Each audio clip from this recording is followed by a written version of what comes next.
Hello guys, welcome back to another video of Tech Bro. Hope you guys are having a great day. In this video I'm going to show you how can you clear QA in Spotify 2024. So for that, at first just launch your Spotify app.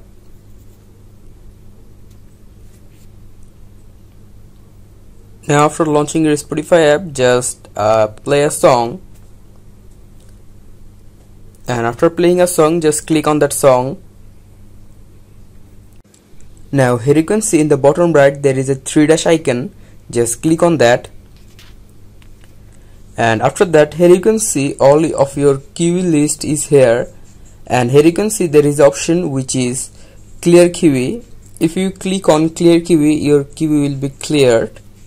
Just click on that, and by that you can just clear QA in Spotify. So guys, that's how you can do it. Hope you find this video helpful. If you find this video helpful, then give a thumbs up and don't forget to subscribe. Take care, bro. Thank you so much for watching the video.